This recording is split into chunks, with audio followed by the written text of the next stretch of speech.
Dévoilement du complot relatif au plan du chaos et du marquage de l'humanité. Un des derniers documents présentés par l'auteur avant son assassinat.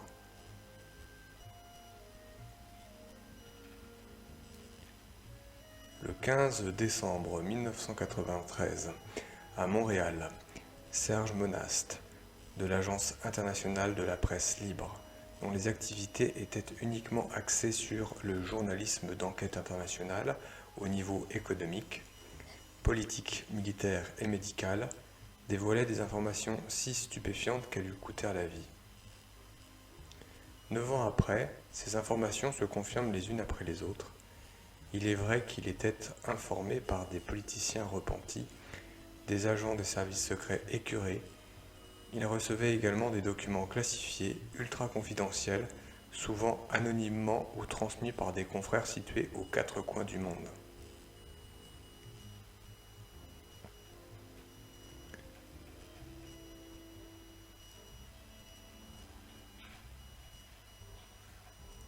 Serge Monast est né en 1945 et mort à Montréal le 5 décembre 1996.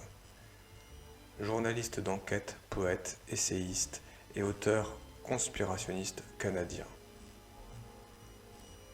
Disciple de l'essayiste québécois René Bergeron et de l'ancien commandant de la marine canadienne William Gaillard, Monast fut également proche des défenseurs du crédit social.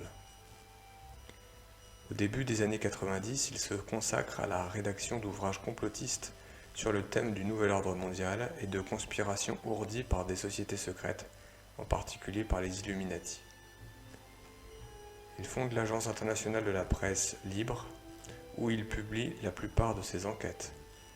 Durant cette période, il s'était fait remarquer au Québec lors d'une entrevue avec l'ésotériste et ufologiste Richard Glenn, dans le cadre de son émission Ésotérisme expérimental. Cet entretien révèle un homme obsédé par l'idée d'un gouvernement mondial à propos duquel il met en garde ses auditeurs et les incite à la méfiance. En 1995, il fait paraître un document intitulé Les protocoles de Toronto, un livre fait selon le modèle des protocoles des sages de Sion, où il dévoile l'activité secrète d'un groupe maçonnique, les 666, rassemblant tous les 20 ans les plus puissants de ce monde en vue de l'établissement du nouvel ordre mondial et du contrôle mental des individus. Se disant traqué par les hautes instances policières pour avoir trempé dans des réseaux d'informations interdites, Monast meurt d'une crise cardiaque le 5 décembre 1996. Les thèses de Monast circulent beaucoup clandestinement sur Internet grâce à l'artisan de la reprise de livres rares et introuvables, L'Onkelous, pour la simple et bonne raison qu'elles sont censurées. Elles ont influencé notamment le pasteur protestant intégriste américain, Tex Morse. Certaines de ces enquêtes ont été rééditées par l'éditeur français Jacques Delacroix, les éditions Delacroix, lui-même disciple de Monast.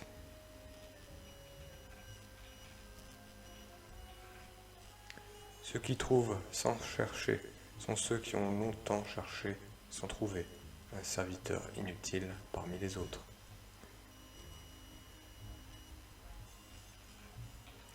Introduction. Depuis plusieurs années, il existe des projets sérieux visant le marquage des individus par laser sur le front ou sur le poignet. Mais aujourd'hui, les tireurs de ficelle du nouvel ordre mondial sont allés plus loin et sont à même de réaliser leur rêve de contrôle complet du cheptel humain. Comment ? Par l'injection d'une puce électronique à chaque être vivant. Tout est quasiment au point.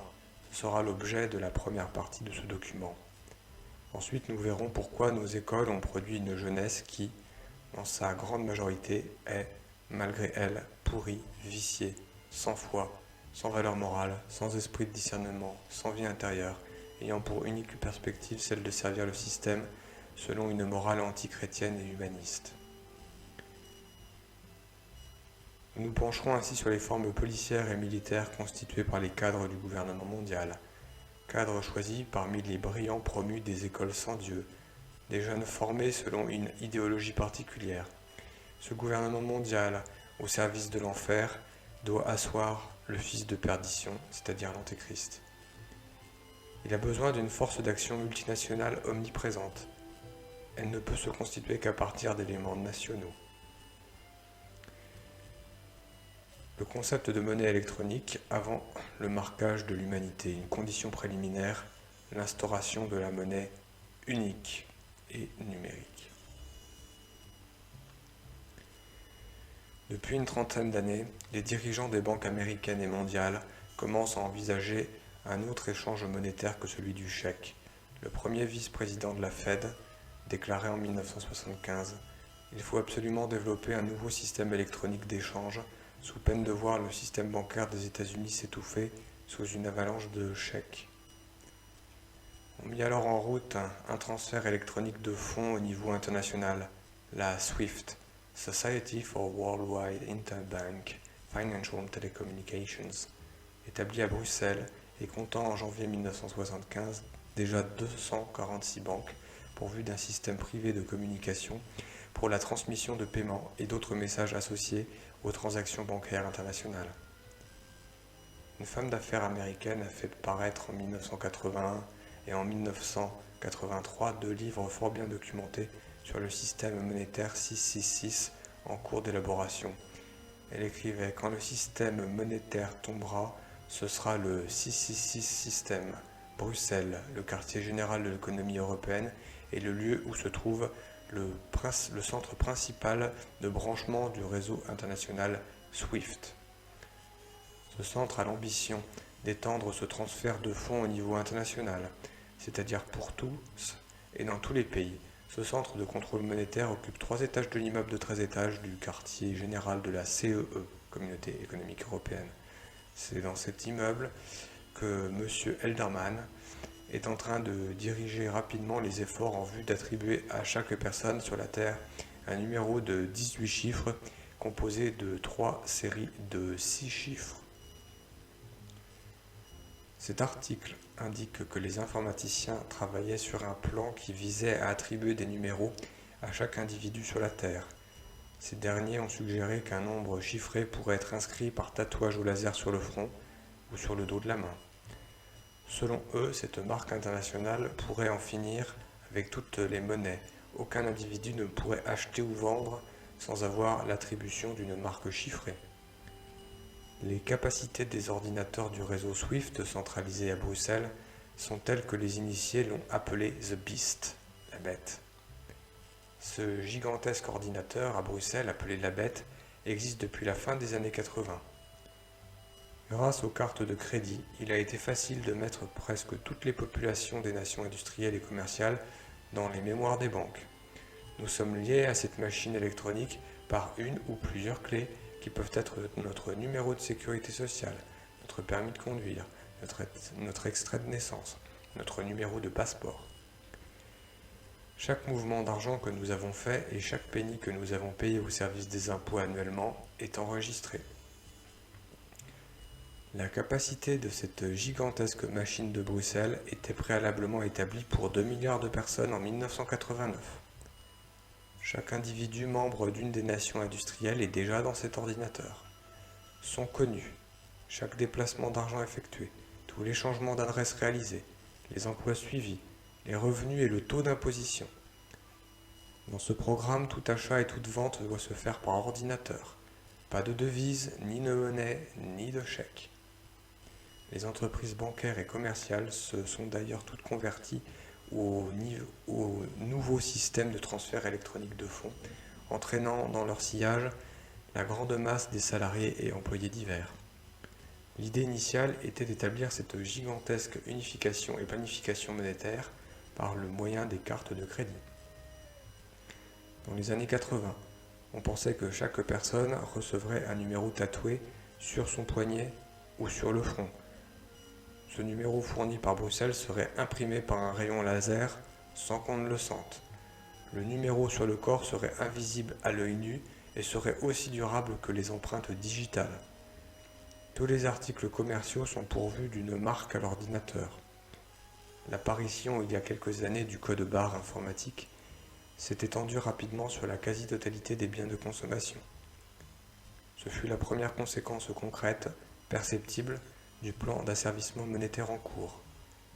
Tout ceci s'est fait sans publicité, dans le grand silence. Nous y reviendrons. La caisse ordinatrice du magasin qui enregistre le numéro des articles enregistrerait également le nombre sur le corps de la personne, ferait automatiquement le total de ses achats et déduirait le montant de son compte spécial de droit de retrait. À l'époque, la marque sur la main ou sur le front devait s'effectuer selon la technique du laser. On devait imprimer par brûlure microscopique indolore, inaltérable et très précise le code informatique des données bancaires. On trouve des explications aux États-Unis, dans les grands centres de loisirs où l'on pratique perfidement cette parole de Jésus. Laissez venir à moi les petits enfants. À l'entrée du parc Disneyland, les parents règlent afin que leurs enfants puissent aller à telle ou telle aire de jeu. Rendu sur le lieu désiré, l'enfant met sa main dans une machine. Elle lit que l'enfant a payé. Elle le laisse entrer dans l'aire de jeu. Dans les grands centres de distribution, les clients n'ont plus à faire de longues queues devant les caisses, plus besoin de passer leur achat sur le tapis roulant. Pour emprunter un chariot, le client insère sa carte de crédit dans un logement spécial qui s'y trouve incorporé. À l'intérieur se trouve un lecteur laser de code barre robuste à l'épreuve des chocs. Ainsi, chaque fois que le client introduit un article dans le chariot, son prix est enregistré. Le paiement s'opère automatiquement par connexion du chariot à la caisse SAS de sortie qui lit la carte bancaire et vérifie la validité de son code. Le client n'a plus qu'à signer la facture établie par le lecteur code-barre de son propre chariot.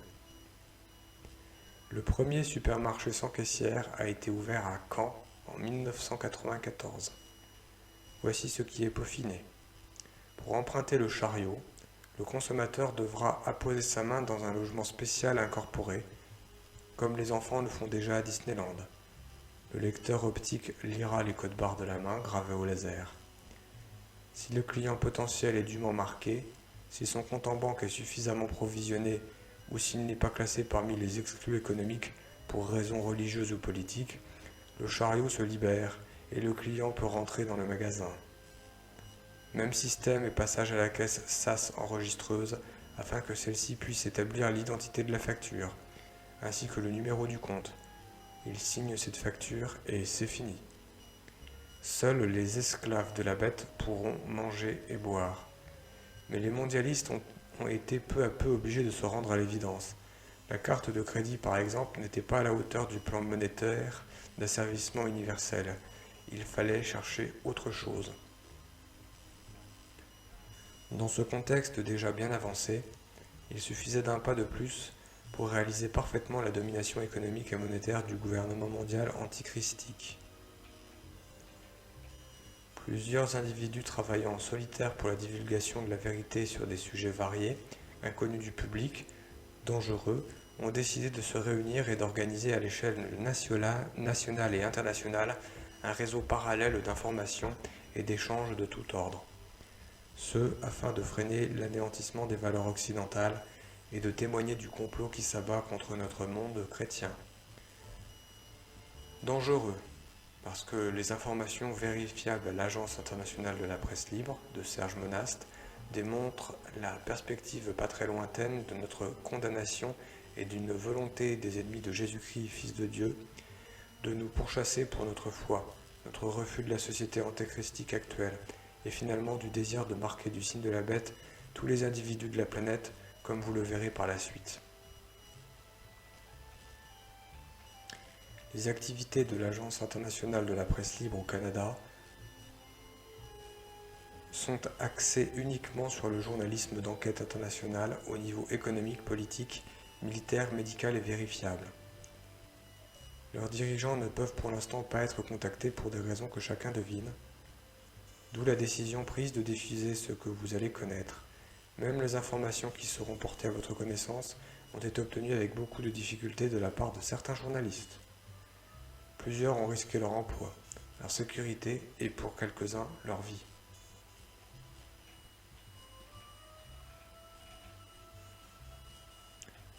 Partie 1. Marquage de l'humanité. Le microchip biologique d'identification internationale. donc la micropuce, microchip. Depuis l'apparition des codes barres en 1977, approuvés par l'ONU dès 1972, il y a une accélération foudroyante du plan de la synagogue de Satan, prophétisé par l'Apocalypse au chapitre 13, versets 8 et versets 15 à 18. La bête réussit à leur faire mettre à tous, petits et grands, riches et pauvres, libres et esclaves, une empreinte sur la main ou sur le front, et elle fit en sorte que nul ne put acheter ou vendre qu'il n'eût l'empreinte, le nom de la bête ou le nombre de son nom. Ici réside la sagesse, que celui qui a de l'intelligence calcule le nombre de la bête, c'est un nombre d'hommes. Ce nombre est 666. Ces codes barres de type EAN intégraient le nombre 666 au moyen de 3 groupes de 2 barres plus longues que les autres, au début, au milieu et à la fin. Chacun des groupes est lu au laser comme un 6. Ainsi obtient-on le chiffre 666 qui se surimpose sur chaque code barre. Ces 3 chiffres identiques s'ajoutent aux 13 chiffres fonctionnels. Le choix de ce nombre fut volontaire afin de dévoiler la réalisation de l'Apocalypse, précisément son chapitre 13. 6, 6, 6. Le code de 13 chiffres s'explique ainsi. 3 pour le pays et la région d'origine, 5 pour les producteurs, usines, ateliers, et 5 pour le produit, prix, date. Chaque chiffre est lui-même réalisé par une juxtaposition de 7 modules blancs ou noirs. Comme le nombre d'arrangements de 7 modules est très supérieur à 10, ce procédé permet d'utiliser simultanément 3 codes dits A, B et C. B est identique à A, mais à l'envers. C s'obtient en inversant les couleurs de A. Le code A n'est utilisé que pour les 6 premiers chiffres de chaque étiquetage, ce qui permet de déchiffrer le code, quel que soit le sens dans lequel les caissières des supermarchés présentent les paquets devant l'appareil de lecture optique. Afin d'éviter les doubles, tous ces codes sont attribués dans chaque pays par un diffuseur unique, qui a fait du secret sa règle d'or, GenCode, filiale du diffuseur américain. En 1988, la ville de Singapour en Malaisie a testé ce système de marquage sur une population de 10 000 personnes. Pendant 3 mois, on a testé dans cette mégapole le remplacement des cartes de paiement par un code barre individuel lisible au laser. Le code était gravé pour moitié sur le poignet et pour moitié sur le front. Ron Steele démontrera que la technologie pour marquer, enregistrer et surveiller des gens existe par exemple aux États-Unis avec des prisonniers et même certaines prostituées séropositives. Le sujet que je développe à ce jour est basé sur des informations fournies essentiellement par la dite agence. Il est très important. Même les journalistes initiés ne pouvaient pas penser que l'information qui fait l'objet de cet article puisse exister. Il s'agit de quelque chose d'excessivement sérieux qui, du jour au lendemain, non seulement permettrait l'instauration d'un gouvernement mondial, d'un ordre mondial, mais rend possible le contrôle individuel, direct, de chaque individu sur la planète. Cette information concerne le microchip biologique d'identification internationale. Dans la nouvelle technologie de pointe qui va être utilisée, il est déjà pour arriver à un contrôle absolu de toutes les populations de la planète. Les architectes du nouvel ordre mondial ont admis dans des réunions privées que sans l'avènement de l'ordinateur et de la haute technologie, la réalisation d'un gouvernement mondial n'aurait jamais pu être si proche. Parmi ces nouvelles technologies, les plus effrayantes qui soient, il y a le microchip biologique d'identification internationale. Qu'est-ce que c'est ? Des confrères américains ont réussi à obtenir des informations vérifiables grâce à des documents audio, des photographies, un dossier de presse complet provenant de publications produites par des journaux officiels et religieux depuis 1990. Ces informations démontrent l'existence d'un contrôle électronique direct de tous les individus sur toute la planète. On pourrait croire avoir affaire à de la science-fiction, mais la présence de documents écrits, de références à ces documents, et des documents vidéo provenant des compagnies qui ont mission de fabriquer ce produit-là ne laisse aucune alternative quant aux conclusions. Selon Terry Cook, journaliste chrétien d'investigation sur la côte ouest américaine, celui-ci se référant à Them Well Lord. La technologie cachée derrière le nouveau microchip n'est pas très compliquée. Avec un peu de raffinement, il pourrait faire l'objet d'une grande variété d'applications humaines.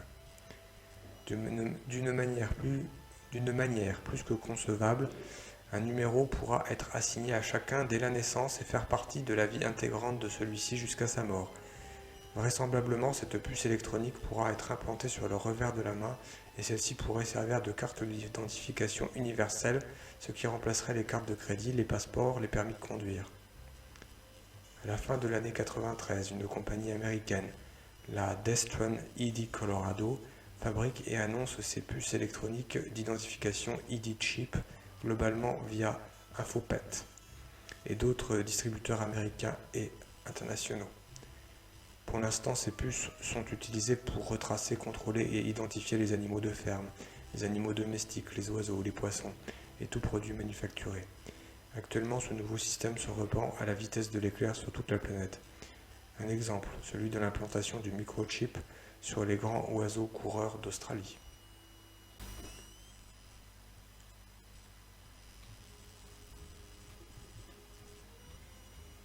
Autruches, émeus et nandous sont l'objet d'un élevage commercial aux États-Unis.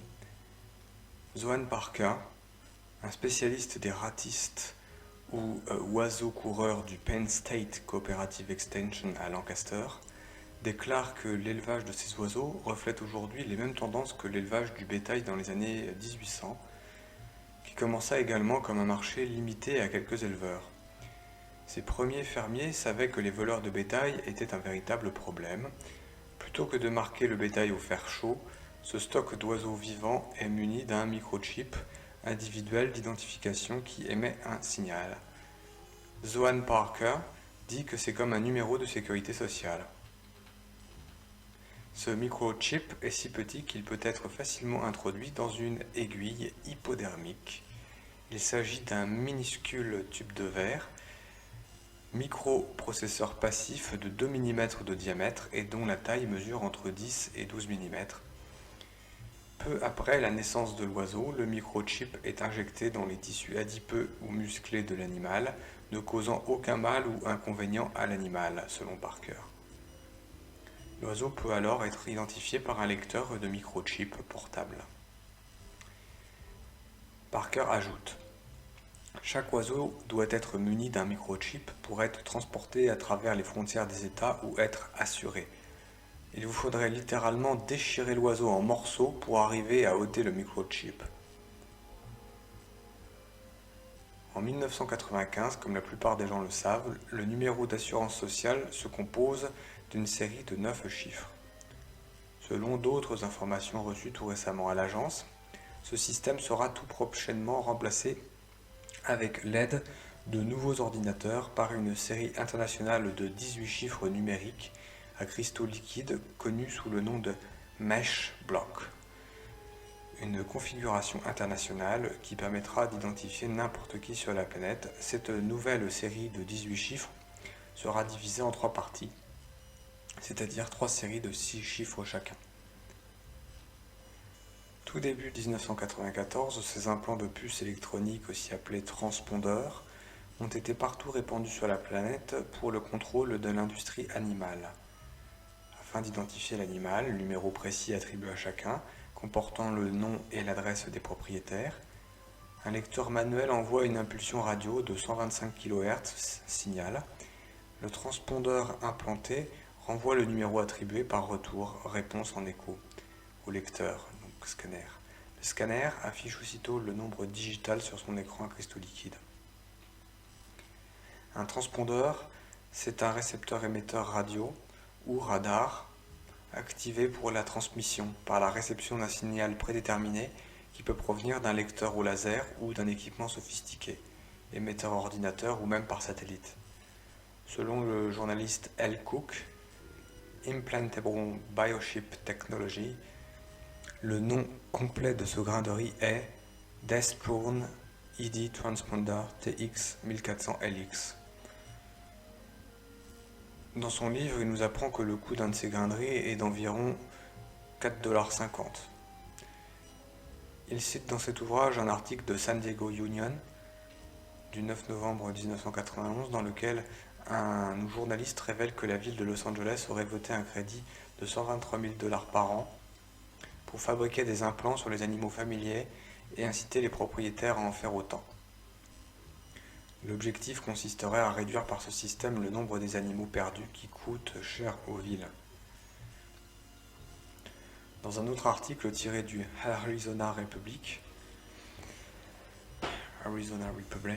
du 20 juillet 1989, on apprend qu'un certain Jack Dunlap proposerait d'implanter des puces électroniques aux jeunes enfants afin que leurs parents puissent les retrouver en toute occasion par l'intermédiaire des ordinateurs de la police. Ce journaliste américain précise: la technologie cachée derrière ce nouveau microchip n'est pas très compliquée et avec un peu de raffinement pourrait être utilisée dans une grande variété d'applications pour les humains. À cet effet, en 1995, une nouvelle version est en phase d'expérimentation sur l'être humain.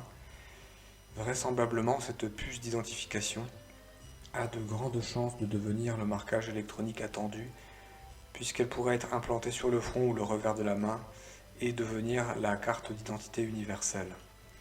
Par exemple, dans les magasins, il suffirait de passer le poignet au-dessus ou dans un scanner pour effectuer ainsi un débit direct sur un compte bancaire. Selon Ouranos, des expériences ont été faites aux États-Unis pour graver sous forme de tatouage invisible à l'œil le code barre sur la main de certaines personnes. Une nouvelle carte d'identité infalsifiable comportant une puce électronique permettra, une fois passée dans un lecteur, de connaître tous les renseignements sur la personne. Elle fera office de carte universelle d'ici l'an 2000. Déjà, la nouvelle forme de pointage électronique, remplaçant le ticket de métro et de bus dans certaines villes, préfigure le nouveau système de contrôle magnétique infalsifiable qui sera utilisé d'une manière universelle. On sait que de tels projets sont testés en ce moment même dans les bureaux d'études constitués et financés par la synagogue de Satan, voire la haute finance internationale. Cela paraît peut-être invraisemblable, mais il est aujourd'hui possible techniquement de contrôler directement et individuellement chaque individu sur la planète. Chacun d'entre nous avec ce système serait enregistré, et d'après les documents reçus, il est évident que ceux qui comptent l'implanter d'une manière obligatoire au niveau des populations sont en train de structurer les nouveaux paramètres internationaux, la nouvelle télémétrie économique, de manière à ce que tout individu qui n'aurait pas cet implant électronique ne pourrait ni acheter ni vendre quoi que ce soit sur toute l'étendue de la planète. Pour mieux comprendre ce que peut être le microchip biologique d'identification internationale, on peut chercher une définition d'après les compagnies qui ont reçu mission de la créer. Après avoir évoqué la Desprone ID Colorado, on pourrait aussi citer la multinationale Texas Instruments, la Tarovan, qui est la compagnie du système d'identification électronique aux États-Unis, mais aussi la compagnie Avid, qui fabrique un tag, c'est-à-dire une espèce de médaille d'identité qui est remplacée par la puce électronique et fait partie des sociétés construisant des appareils d'identification pour le monde vétérinaire aux États-Unis. La définition transmise par ces sociétés est la suivante. L'implant microchip d'identification est un appareil d'indiscrétion, d'abus de la vie privée, inséré avec une unité, un module, dans une petite région de la peau au moyen d'air comprimé. En d'autres termes, cette puce électronique, pas plus grosse qu'un grain de riz, doit être injectée à l'aide d'une seringue à air comprimé. L'inclinaison de cet appareil d'implantation est comme une aiguille hypodermique n'ayant qu'une pénétration limitée. Et elle ne pourrait aucunement opérer si l'angle ou la quantité de pouls n'était pas appropriée. Cette unité émet un signal qui est digital et qui consiste en des jaillissements de 85 data bits. Cette puce produit donc un signal digital à des intervalles spécifiques. C'est un signal de localisation. La technologie de cet appareil est hautement sophistiquée, classifiée. Donc c'est une information technologique non publiée et elle n'est pas soumise aux transmissions digitales normales et analogues. Cet appareil fournit des informations vitales, de même qu'il sert de moyen de localisation. C'est-à-dire que l'appareil peut être codé, programmé, pour fournir des informations complètes avec un numéro d'identification. De plus, il permet aux individus qui le manipulent de vous repérer où que vous soyez par un service de détection. Il y a ainsi, par l'implantation du microchip sous la peau, la possibilité de localiser tout individu grâce à l'émission du signal émis par la puce et capté par des satellites. Ces derniers retransmettraient l'information à un écran d'ordinateur, aux quartiers généraux des corps de police, au service de ce gouvernement mondial. Nous verrons plus loin que ces corps de police existent déjà. Une carte géographique intégrée dans le programme de l'ordinateur permettrait alors de localiser immédiatement l'individu recherché et de programmer une opération pour le trouver. C'est essentiellement dans cette perspective que sont lancés à foison les satellites aujourd'hui. Penchons-nous précisément sur la question des satellites au regard d'autres informations reçues par la commission d'études Uranos. L'objectif s'intitule « Une autoroute de données par satellite ». Il y a, chez les mondialistes de l'ONU et les financiers de l'ordre mondial, une volonté délibérée de faire de la planète un grand village. Il est pour eux un impératif que les endroits les plus reculés du monde soient reliés à une infrastructure mondiale grâce à un gigantesque réseau de 840 satellites. Ce projet est proposé par Bill Gates, le fondateur de Microsoft, et par Craig McCaw, le roi du téléphone cellulaire. Tous ces téléphones ont déjà une puce intégrée qui permet de suivre à la trace leurs possesseurs, d'où une publicité effrénée pour leur diffusion. On sait que l'américain Loral Corp et 9 partenaires étrangers, dont le puissant groupe français Alcatel-Alstom, viennent de donner le coup d'envoi d'un système mondial de téléphonie et de radiolocalisation par satellite Globalstar, qui s'associera avec Bill Gates. Pour découvrir 98% de la population mondiale, la constellation Globalstar comprendra 48 satellites sur 6 plans orbitaux à l'altitude de 2390 km. Bill Gates prévoit ainsi un réseau gigantesque de 840 satellites gravitant sur 21 orbites différentes à une altitude de 700 km de manière à couvrir 95% de la Terre. On relèvera, outre le projet Globalstar, plusieurs concurrents dont le projet Iridium, fondé sur 66 satellites pour 1988. Projet qui présente la particularité d'être en avance sur les autres dans la réalisation technologique. D'après les documents en possession de certains journalistes canadiens et américains, et fournis à l'Agence internationale de la presse libre, le microchip a déjà été expérimenté et implanté dans des organismes de bébés, de militaires, de messagers du gouvernement et sur du personnel travaillant à la Maison-Blanche dans des sections de haute sécurité. On rapporte aussi qu'il fut autorisé pendant la guerre du Golfe et fut montré publiquement à l'émission très connue de 20 on 20 aux États-Unis en août 1991. Relevons parmi les projets diaboliques, celui d'implanter dans le corps de nouveau-né une puce électronique devant faire de cet individu un robot soumis au pouvoir de l'ordinateur avec lequel il sera branché. Bonum Certanem de l'abbé Moureau dévoile que le malheureux contrôlé jour et nuit deviendra un esclave électronique. Commandé électroniquement, cet esclave pourra, sur l'ordre de ses maîtres, commettre tous les crimes qu'on lui imposera.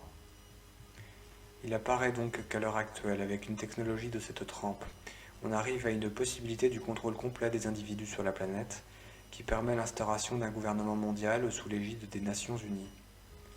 Mais il y a pire. On sait aujourd'hui que des personnes travaillent au remplacement, dans la prochaine décade, du microchip par un biochip, une puce fabriquée à partir de protéines vivantes. À l'heure actuelle, le projet est déjà en stade d'expérimentation. Cette puce sera infiniment plus petite que le microchip et elle aura la capacité de renfermer une foule d'informations. Elle aurait le potentiel de pouvoir agir sur la mémoire ou la pensée d'un individu, d'où le spectre du contrôle mental. Est-il possible aujourd'hui d'agir sur l'être humain à son insu par la manipulation des états de conscience ? On peut facilement répondre à cette question en se référant aux états de haute suggestibilité sur le conscient qui permet l'action de l'hypnose sur l'inconscient. À titre d'exemple, la télévision devient un outil efficace pour ce genre de manipulation au moyen du subliminal. D'ailleurs, la CIA, qui travaille actuellement à l'installation de son propre canal de télé, aura la capacité de transmettre à partir de transmetteurs aériens puissants pour interrompre toute programmation dans n'importe quel pays.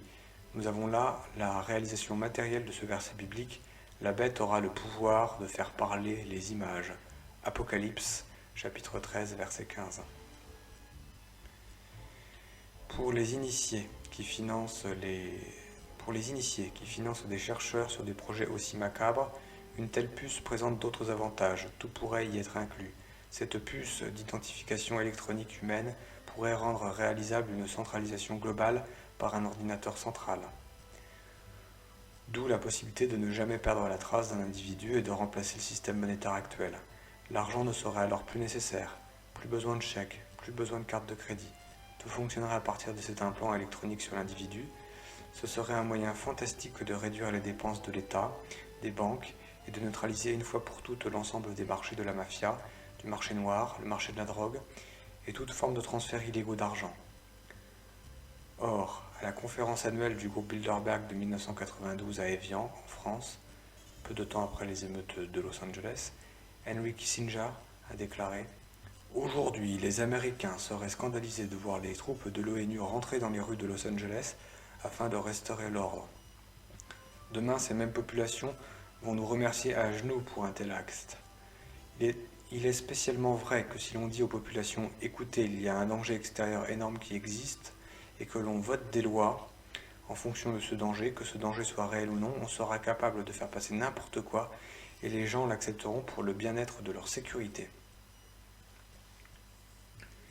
De la même façon, d'autres politiciens américains ont imaginé qu'à partir du moment où il y aurait un scandale sans précédent d'argent ou une terrible crise économique fabriquée de pures pièces qui jetterait toutes les valeurs monétaires à terre, le meilleur système de remplacement du système actuel et la meilleure parade pour empêcher un autre chaos serait l'utilisation d'une puce électronique d'identification. Selon eux, par cette puce passeraient toutes les formes de transactions, d'échanges nationaux et internationaux entre les individus.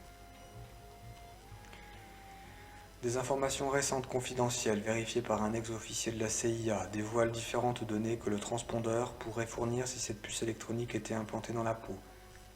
Le nom et la photo de la personne, le numéro d'assurance sociale internationale composé de 3 séries de 6 chiffres, chacun pour un numéro international de 18 chiffres. Des données au niveau des empreintes digitales, la description physique de la personne, l'adresse, l'histoire familiale, l'arbre généalogique, des informations relatives au travail et aux revenus de la personne, des informations concernant l'impôt et un éventuel casier judiciaire. Cette technologie déjà utilisée sur la planète dévoile une volonté d'exercer une dictature sur tous les individus. Il y a là une perspective de totalitarisme dont entend faire montre le futur gouvernement mondial à travers l'ordre mondial actuellement en cours. Il existe d'autres informations dans un rapport spécial sur la nouvelle technologie pour la surveillance par satellite. La sophistication et le raffinement des satellites est telle qu'il permet de repérer des imperfections souterraines, même de voir des vers sous le gazon. En utilisant des tours cellulaires et des satellites, l'animal domestique doté d'un microchip ou l'individu qui en a reçu un peut être repéré par satellite au moins à 10 pieds de l'endroit où il se trouve. 10 pieds sous terre. Par ordinateur et avec un système de scanner, la police de l'ordre mondial, qui est déjà la police actuelle, sera grâce à un tel équipement capable de retracer un individu sur toute la planète. On devine qu'un individu catholique, par sa seule foi au Christ, constitue un obstacle aux idées antichristiques de l'ordre mondial. Il sera classé comme un dangereux terroriste par l'ONU. Cet individu-là n'aura aucun moyen de se cacher sur toute l'étendue de la planète. Voilà pourquoi les Saintes Écritures nous préviennent de refuser le marquage. Par des renseignements complémentaires, on sait que les hommes au service de l'ordre mondial peuvent suivre par satellite 1 milliard d'animaux domestiques à qui on a injecté la puce. Qui, d'après vous, seront les suivants, sinon nous, les hommes? Fin 1993, il y avait 24 Navstar, c'était des satellites, pouvant repérer n'importe quoi de l'ordre d'1 centimètre dans un rayon d'1 kilomètre. Vous pourrez trouver ces informations dans le magazine Forbes du mois d'octobre 1991. Mais le document ne développe qu'une parcelle de tout ce qu'ils sont capables de faire à ce jour avec une technologie secrète financée par des investissements de multinationales ou de banques centrales. Vous comprenez ici l'objectif de Jean Conrad du complot contre l'homme, publié aux éditions Delacroix, édition Jacques Delacroix, disponible en France. Parmi les dossiers constitués à partir de fuites ou de révélations privées, on sait qu'un contrôle accru de l'humanité s'effectue au moyen de la surveillance au laser, des nouveaux permis de conduire, la nouvelle carte d'assurance maladie aux États-Unis et au Québec, le nouvel espionnage électronique par téléphone, le téléphone sans fil, les dossiers d'appels téléphoniques, le micro clandestin, les répondeurs téléphoniques et les boîtes vocales, le système électronique pour porte de garage, les enquêtes sondages téléphoniques, les disquettes d'ordinateur, les services des postes, les caméras vidéo, les dossiers d'impôts, dossiers scolaires, dossiers médicaux et de services sociaux.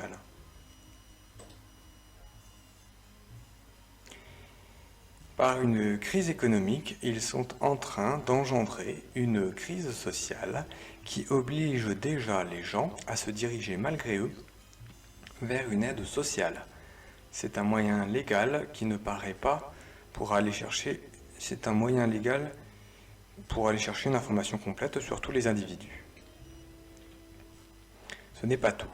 Citons le contrôle technologique du cerveau à distance, champs électromagnétiques, terminaux de vidéo et jeux vidéo, micro-ondes, des informations militaires et civiles, le contrôle par micro-ondes, basse intensité et complications biologiques, les nouvelles armes électromagnétiques. Des informations ont été obtenues sur la Banque mondiale de la conservation de l'énergie. Donc je répète, des informations ont été obtenues sur la Banque mondiale de la conservation de l'énergie. David Rockefeller et d'autres ont établi au cours d'une réunion du 13 septembre 1987 le découpage géographique du Canada au profit du nouvel ordre mondial avec carte géographique du plan mondial. Il y a aussi le plan technologique pour la chute de l'économie mondiale et l'anéantissement des fortunes individuelles. Le nouveau papier-monnaie avec barre magnétique invisible, la disparition des classes moyennes et la nouvelle télématique internationale au niveau du contrôle de l'économie mondiale. On vient d'ailleurs de finaliser en décembre 1993 les accords qui permettront d'arriver à un contrôle semblable. On pourrait aussi parler de la nouvelle surveillance électronique automobile qui s'installe sur les autoroutes et qui fait que les nouvelles voitures renferment des systèmes de repérage électronique de détection sans que les acheteurs en soient conscients. Si bien qu'un système militaire se met lentement en place et rend possible tout repérage de véhicules et d'individus par rapprochement avec le fichier central détenu par la police au quartier général où repose l'ordinateur. Les systèmes de détection sont si précis qu'on peut même savoir qui conduisait telle voiture à une heure précise en tel lieu. Il y avait fin 1993 des mises en pratique sur certaines autoroutes en Californie. On met donc à l'heure actuelle sur l'ensemble de la planète un des réseaux les plus sophistiqués de détection qui permettra un système de surveillance sans précédent de tous ceux qui auront reçu ce nouvel emploi technologique, mais également de distinguer parmi les populations ceux qui l'ont refusé. Est-ce que vous êtes sur la liste ou pas?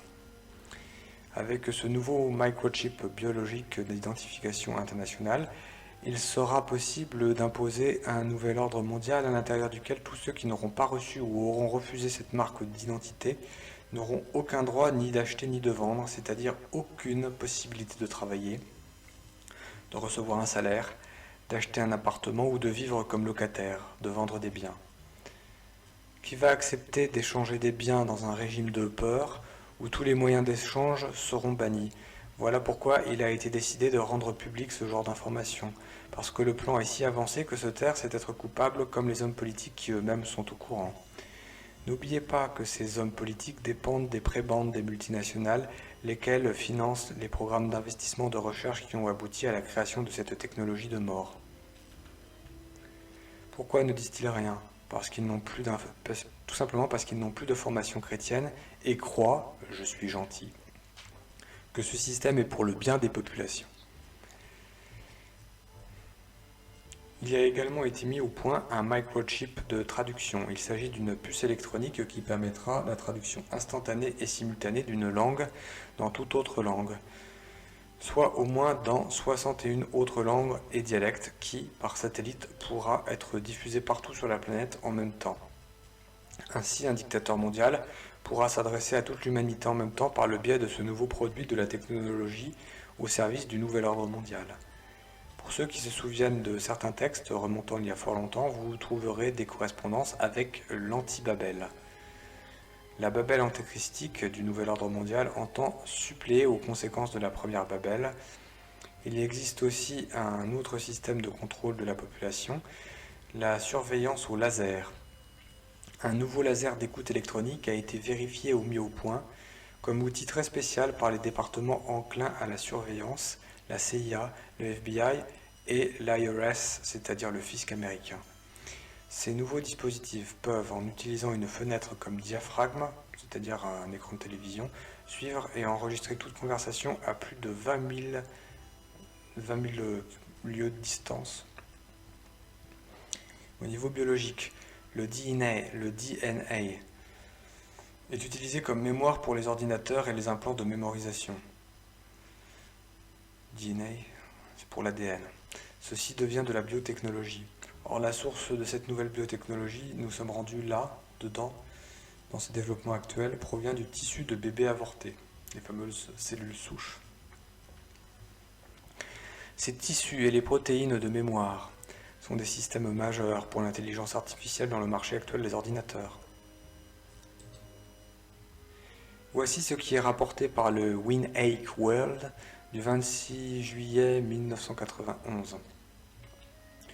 Le gouvernement finance à l'heure actuelle des expérimentations sur des bébés morts ou vivants. Les bébés avortés dans le 3e trimestre, âgés entre 6 et 9 mois, survivent habituellement au processus d'avortement. Ceci est d'autant plus important que les tissus utilisés pour les expérimentations doivent provenir de bébés vivants. Voici quelques moyens utilisés lors de ces expériences. On peut trouver cela dans un article du docteur Bernard Nathassen, publié dans l'édition du New York Garden de novembre 1991. En Suède, une procédure a été suivie par laquelle une femme enceinte est placée dans un état de sommeil. Le bébé localisé est amené jusqu'à l'utérus, afin de permettre au docteur de percer le crâne du bébé vivant et y aspirer du cerveau des tissus devant servir au système de maladie de Parkinson. Cette même procédure est pratiquée sur des bébés vivants pour leur pancréas, leur peau devant servir aux victimes qu'on appelle les grands brûlés. Ces bébés sont écorchés vivants. L'industrie de la recherche sur les tissus de bébés est une industrie mondiale générant des revenus de l'ordre de 8 milliards de dollars.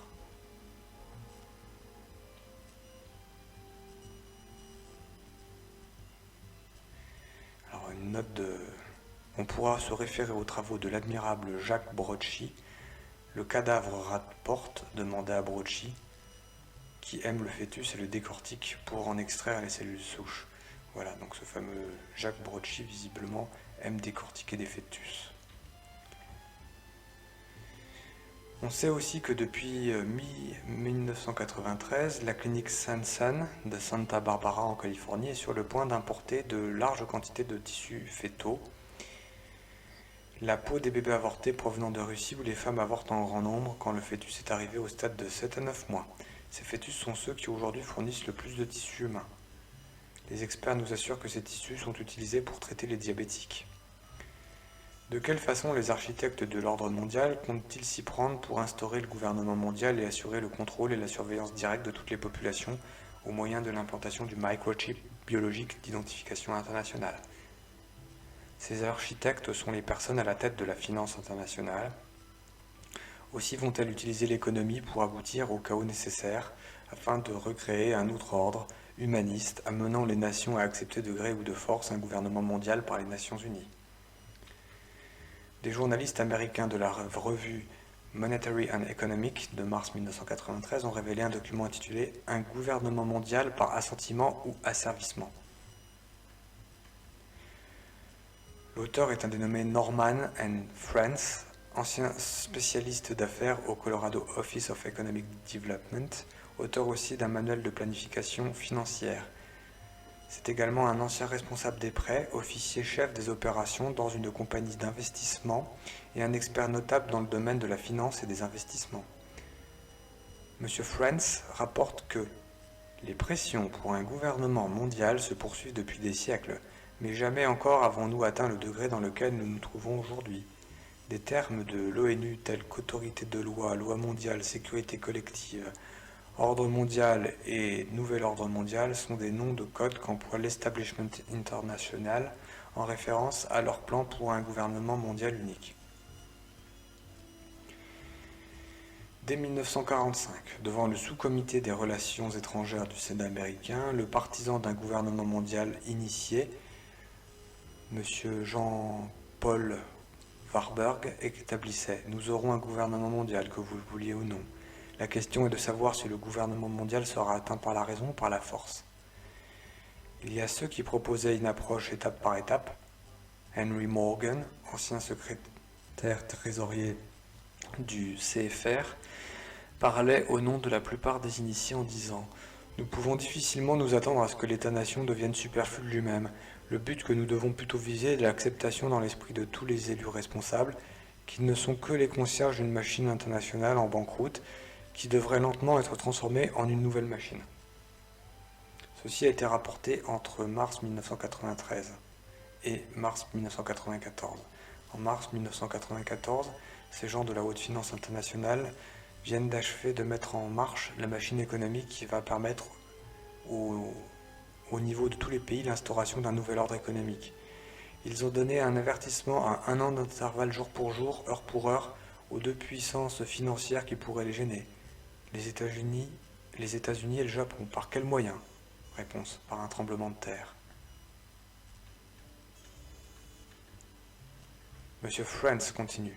L'ingrédient qui est dans cette formule est de mettre en banqueroute financière la machine internationale.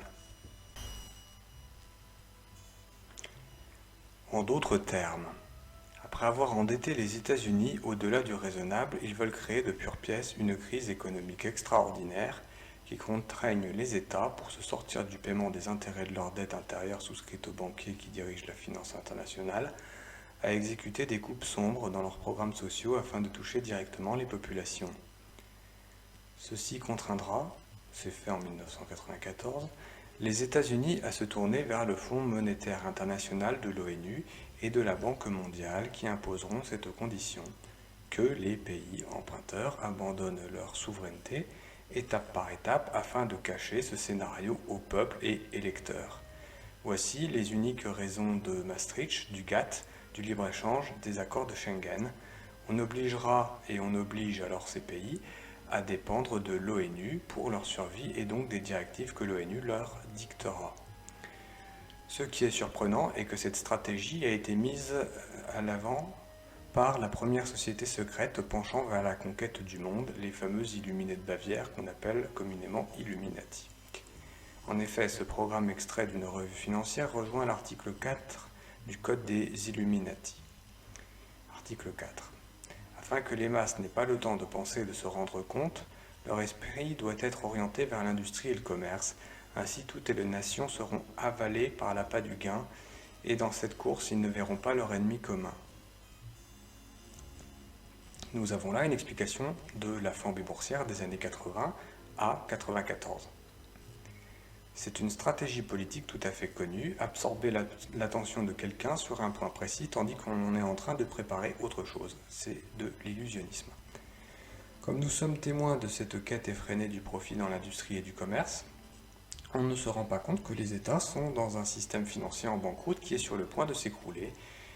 L'ennemi commun est le système bancaire global central, donc le FMI qui détient tous les prêts, réalisant ainsi ce qui est prévu par les Illuminati il y a quelques centaines d'années.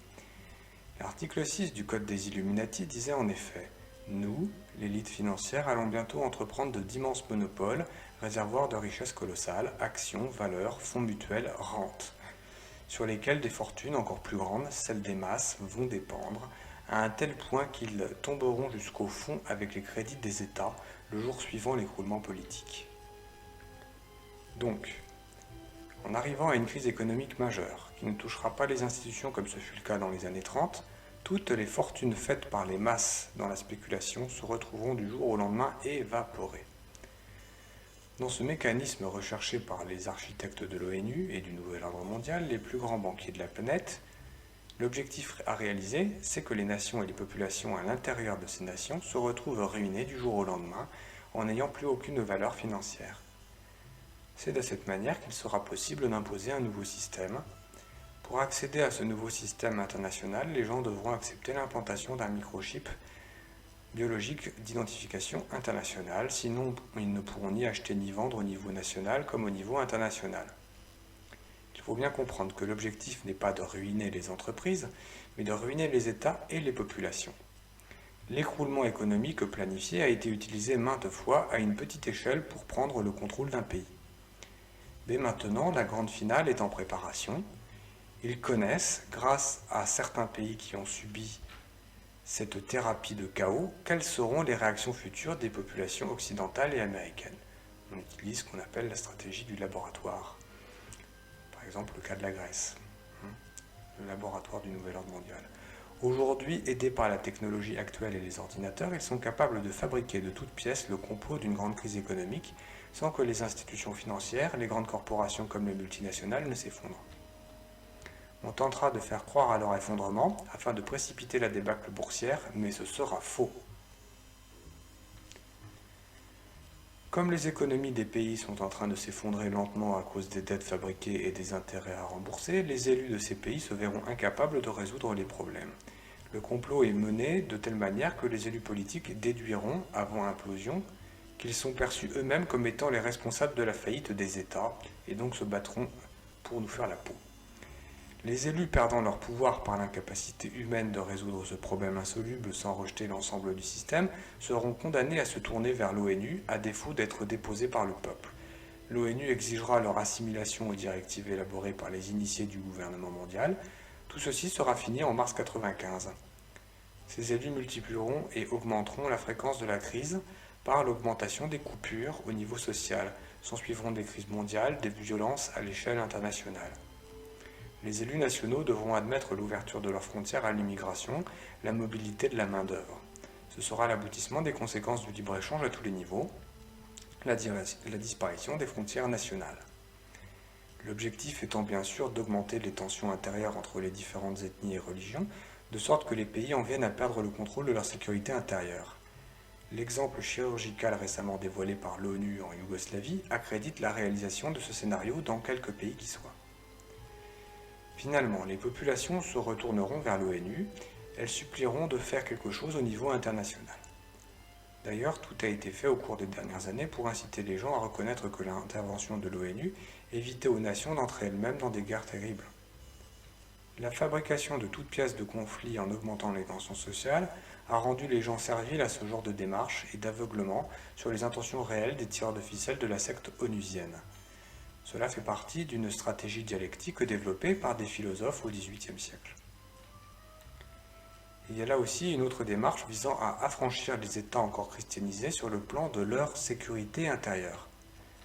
En effet, pendant que les États sont affaiblis économiquement, socialement et sur le plan ethnique, les conflits créés géostratégiquement en différents points du globe, mais toujours loin des pays occidentaux, ont permis à l'ONU d'envoyer des forces multinationales composées des soldats appartenant aux pays visés selon le plan exposé plus haut. L'avancée du plan est d'ailleurs effectuée en parallèle avec la multiplication des conflits exigeant l'envoi des troupes multinationales. Vous remarquerez ainsi que la situation sociale se désagrège en France alors que nos troupes d'élite sont envoyées en Somalie, au Rwanda, en Yougoslavie. Évoquant la Somalie, on relèvera que la situation a été rendue explosive maintenant grâce à la complicité des organisations supranationales telles que l'OMS, l'Organisation mondiale de la santé. Depuis la guerre du Golfe, les conflits éclatent les uns après les autres, requérant la présence de troupes sans cesse renouvelées, tandis que le plan suit son cours et que les pays occidentaux sont vidés de leurs forces militaires. C'est pourquoi j'avais employé l'expression d'étincelle dans mon premier ouvrage. Il est aussi à remarquer que les forces américaines sont dispersées un peu partout dans le monde, faisant partie de la nouvelle force de police planétaire sous le contrôle de l'ONU. Les grandes lignes de ce transfert des forces militaires américaines et européennes se trouvent dans le programme Freedom from War, qui démontre ce qui se passe. Le programme des États-Unis pour un désarmement complet et général dans un monde pacifique établi par le président Kennedy, publication 72-77 du département d'État qui devait s'effectuer en 3 phases, propose en phase 2 la force de paix de l'ONU sera établie et renforcée progressivement à partir du matériel militaire américain. Cette phase 2 est précisément le stade où nous nous trouvions en 1994, c'est-à-dire sans que personne ne s'en rende compte, la majeure partie des forces militaires et des installations militaires américaines sont en train de passer lentement sous le contrôle des Nations Unies au niveau international, comme des bases militaires, et non plus comme c'était le cas auparavant au profit d'une seule nation qui était les États-Unis. Les États-Unis vont donc rentrer dans le rang eux aussi. Soyez assurés que le désarmement militaire progressif contrôlé continuera jusqu'au point où aucun État, incluant les États-Unis, ne possédera la force militaire nécessaire pour s'opposer et défier l'autorité progressivement renforcée de l'ONU. C'est pour ça qu'actuellement on parle de l'arrêt complet des bombes atomiques et le démantèlement soi-disant complet de l'arme atomique, et c'est organisé par l'ONU pour que les gens ne puissent plus se défendre. Au train actuel, c'est un fait que les forces militaires placées sous le contrôle de l'ONU, même les États-Unis en tant que nation, n'auront plus de forces militaires propres pour s'opposer à l'ONU. Voilà. Le résultat est que chaque pays subira et exécutera les oukases de l'ONU par crainte des forces multinationales. La dispersion planifiée des forces américaines aux quatre coins du monde et les coupures dans le budget de la défense rendent ce plan quasiment achevé.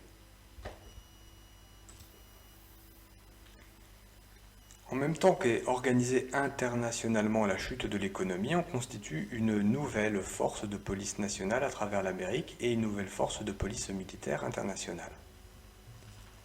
Fin de la partie 1. Et maintenant, début de la partie 2, la police du New Age, ou police du Nouvel Âge. Dans un tel scénario, il est programmé que les forces policières seront impuissantes à résoudre les violences provoquées par une immigration massive et une crise sociale. Elles feront appel à une force militaire, décimée pour les raisons qui viennent d'être évoquées. On devra bien faire appel à des formes multinationales sous l'égide de l'ONU afin d'établir la paix et la sécurité dans les nations en guerre civile. Toutes les nations se dirigent à ce jour vers un éclatement intérieur. C'est précisément dans une perspective de troubles sociaux mondiaux qu'a été mis au point par le président Clinton, sur ordre de supérieurs inconnus, donc des francs-maçons de haut niveau, une force de police de 100 000 hommes pour s'attaquer à la criminalité, la nouvelle force de police nationale de l'Amérique du Nord. Cette force est en train de se mettre sur pied à la vitesse de l'éclair. L'intervention de cette police dans le drame de la secte de Waco a été une expérience menée pour constituer un exercice. Le choix de cette secte religieuse fut fait par hasard, dans l'objectif de contraindre des groupes religieux plus importants à accepter un nouvel ordre et un nouveau chef spirituel. Le vrai but de ce raid raté était de permettre à l'establishment de présenter cette force de police comme quelque chose de bien. L'objectif était de faire accepter un tel élément aux yeux du public comme efficace pour la sécurité. En réalité, cette nouvelle force de police nationale aux États-Unis est une consolidation d'agents de la CIA, du FBI et de la DEA, donc CIA, FBI et DEA, et autres agences policières et gouvernementales.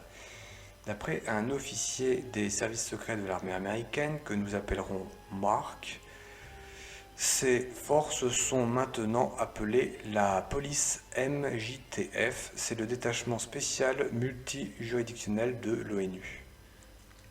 D'après Mark, et un rapport complet fourni à l'Agence internationale de la presse libre de Serge Monast, leur mission est d'effectuer des fouilles et des saisies maison par maison, la séparation et le tri des hommes, femmes et enfants en grand nombre, le tri et le transfert dans des centres de détention et le bon fonctionnement de tels établissements.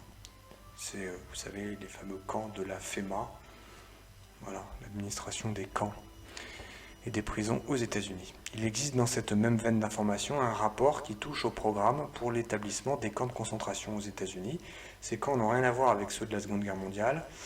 Un rapport de 50 pages existe à l'agence avec les placements géographiques des camps en question, destinés à recevoir les ennemis du futur ordre mondial, c'est les fameux camps de la FEMA. Sous le président Reagan, on avait déjà commencé à mettre en place 11 centres de détention fédéraux en Floride, en Virginie, en Géorgie, dans l'État de New York, dans l'Arkansas, dans l'Arizona et en Californie. Notre contact Marc expliqua aussi comment le MJTF, qui travaille avec l'ONU, travaille également en conjonction avec le FENC, Federal Emergency National Center, qui est le nouveau stade de force de police de l'ONU. L'une des particularités des membres du FENC est que tous leurs uniformes sont noirs avec aucun signe extérieur d'identification. Les jeeps, les hélicoptères, les camions militaires sont noirs. Le FENC est composé de polices militaires et secrètes dont le nombre se chiffre à 300 000 aux États-Unis. Leur uniforme est l'habit de combat classique noir. Ils portent une armure anti-balles noire et un casque spécial en noir. Un suivi des événements du drame de Waco aura permis de remarquer que les forces du MJTF ont été épaulées pour finalement être remplacées par les forces du FENC. Bon, derrière, forcément l'ONU. En novembre 1990, le président Bush père, a signé un ordre exécutif qui transférait un tiers des véhicules de la réserve aérienne stratégique des États-Unis au FENC à un coût de 12,8 milliards de dollars pour le contribuable américain. Ils ont été peints en noir et ne portent aucune identification. D'après cet officier, appelé Marc, le niveau final des forces militaires qui a été structuré en 1993 sont les groupes de combat de l'ONU à l'intérieur des États-Unis. Ces troupes sont situées à la frontière de la Californie et de la Virginie. Ils ont des groupes de combat équivalents à 34 000 hommes. Dans la région de Sacramento, toujours en Californie, se trouve une autre force de 40 000 hommes au sud de Los Angeles, un contingent de 22 000 hommes, soldats de l'ONU. Marc ajoute que du Montana jusque dans le territoire canadien existe un groupe de combat de 37 000 hommes qui est divisé en 2 brigades d'infanterie mécanique EEC, 2 brigades d'infanterie mécanisée standard, la première division d'armée canadienne et une brigade de sécurité légère japonaise. La présence des troupes de l'ONU russes, yougoslaves, roumaines et coréennes sur le sol américain et canadien a été rapportée par plusieurs sources. Où garde-t-on ces troupes ? Dans les bases militaires qui sont supposément en train de fermer. Par exemple, avant de quitter la présidence alors qu'il était à l'ONU, le président Bush transféra la gare de Fort 10 aux autorités de l'ONU pour servir de camp d'entraînement. Voyons maintenant quelle est l'idéologie qui forme ces nouveaux corps d'élite internationales, mais aussi les membres des services secrets. Autrement dit, qu'y a-t-il derrière l'émergence d'un nouvel ordre mondial, d'un nouveau corps de policiers ? Un policier travaillant depuis 20 ans dans la police américaine a, sous un pseudonyme, fait parvenir le texte complet d'une conférence de très haut niveau prononcée dans les années 90 pour la formation des cadres du gouvernement mondial de l'Amérique du Nord. Le policier fait également part de son expérience personnelle afin de sensibiliser l'opinion, par l'intermédiaire des journalistes d'investigation. Donc ce policier qui a fait fuiter des informations sur le nouvel ordre mondial, informations imperceptibles à l'œil nu, à moins de faire partie de ces différents corps-là. La question que pose ce policier, qui a volontairement changé son nom pour des raisons de sécurité personnelle, est tout d'abord celle-ci. Y a-t-il des juges, des procureurs et des policiers qui aujourd'hui commettent des actes malhonnêtes pour incarcérer des individus ? À cette question, il répond « Je réponds sans équivoque que oui », puis il explique pourquoi. Toutefois, il écrit « Mais il est permis d'espérer que ce n'est pas fait sans une juste cause. La véritable immoralité existe quand la cause n'est pas juste. » Afin de mieux comprendre les réponses qu'il apportera, rappelons que jusqu'ici, le droit, l'organisation des États en Occident, était basé sur une idéologie chrétienne. Au nom de cette idéologie chrétienne, on faisait passer le bien et la protection de l'État en priorité. Cette idéologie qui s'est transformée à l'heure actuelle sans que les populations s'en aperçoivent. La nouvelle idéologie qui justifie le nouvel ordre mondial doit passer avant n'importe quoi. Au nom de cette idéologie, n'importe qui faisait partie du pouvoir judiciaire et militaire. N'importe qui faisant partie du pouvoir judiciaire et militaire peut perpétuer quelque acte criminel, que ce soit parce que le but visé est juste. La fin justifie les moyens selon ces gens-là. Après plus de 20 ans de service auprès de mes compatriotes américains, j'ai réalisé ce qui était la réalité. La vérité est qu'aujourd'hui, plusieurs juges, avocats et officiers de police sont des dévots de la religion de l'humanisme séculier. Or, la base idéologique de tout ce qui va composer le nouvel ordre mondial est justement assise sur un humanisme centré sur le culte de l'homme, C'est la déification de l'homme en tant que centre de l'univers, placé au-dessus de toute loi. C'est la philosophie de base de l'humanisme séculier. Le texte de la conférence, faite en privé en 1990 et adressé par le policier, précise « Certains de nos membres, la plupart à cause de la peur, n'admettront pas que ce nouvel humanisme est une religion. Ils ont peur d'être traités comme ces soi-disant chrétiens le furent sous la doctrine de la séparation de l'Église et de l'État. Une telle erreur eût été fondée si nous étions en 1970. Ce n'est plus le cas aujourd'hui, la raison étant que les membres des corps policiers et militaires sont pour la plupart sous le contrôle des agences et organisations principales. Il y a 15 ou 20 ans, l'idéologie chrétienne aux États-Unis était dominante. Ceux qui contrôlaient les différents postes du gouvernement, du militaire, du judiciaire, de la police, des différents ministères gouvernementaux avaient une formation chrétienne. Aujourd'hui, les choses ont changé. L'humanisme triomphe et les postes cités précédemment sont occupés par des membres du New Age et du Nouvel Ordre. Le conférencier continue et dévoile la suffisance des ténors officieux de cette secte humaniste. Mon sentiment est qu'en ce moment, nous les bergers, nous devons ouvrir les yeux de nos troupeaux et choisir plus en profondeur ce que nous pouvons amener au XXIe siècle. Tous ceux qui nieraient que notre religion n'est pas une religion valide devraient retourner voir leur devoir. La Cour suprême des États-Unis a décidé que c'était une religion. Il y a quelques années, dans des causes célèbres, la Cour a statué que la croyance en l'humanisme, le rejet de l'idéologie chrétienne, était aussi une religion acceptable. La croyance fait référence à une certaine vision universelle de la vie, du monde et de l'humanité. Dans son ensemble, la Cour suprême des États-Unis a décidé qu'une religion peut être n'importe quelle vision du monde, avec ou sans référence à Dieu. J'espère que ceci aidera les autres à comprendre notre foi. Le conférencier poursuit. Néanmoins, ceci n'est bien sûr pas le point principal de ma conférence. Je souhaite traiter des abus auxquels font face les policiers qui souscrivent consciemment ou non aux tenants moraux de notre religion, de ce qui a trait à l'éthique ou à la morale. Partout dans notre société, nos dévots endurent d'horribles discriminations de la part de chrétiens, constituant aujourd'hui une faction très petite de la société. Cette discrimination contre nous, humanistes, survient quand nous exerçons notre pratique religieuse et appliquons notre morale dans notre activité professionnelle. Pourtant, des autres le font sans aucune discrimination parce qu'ils sont chrétiens. Heureusement, notre religion humaniste affiche le plus haut taux de croissance dans toute l'histoire, et la nouvelle génération à l'intérieur du système judiciaire, incluant les policiers qui souscrivent à de saints principes, sont maintenant à des postes administratifs, ce qui profite à tous. Ceci nous donne du pouvoir, même s'il existe beaucoup trop de discrimination contre un principe des plus importants de notre religion, à savoir l'éthique de situation.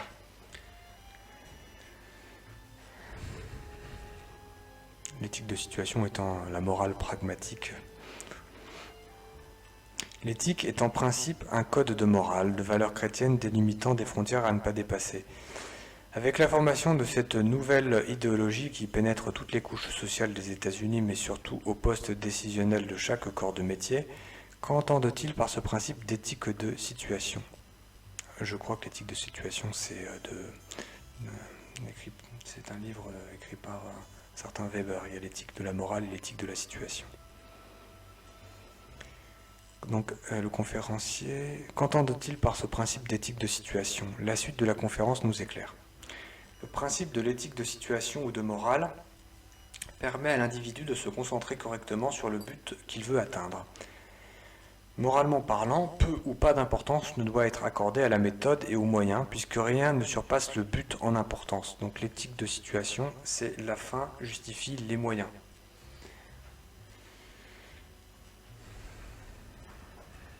C'est en d'autres termes l'application du principe connu, la fin justifie les moyens. Je pense que le principe de la morale de situation est le mieux décrit en examinant la définition légale de la morale et de l'éthique telle que donnée par nos compatriotes communistes.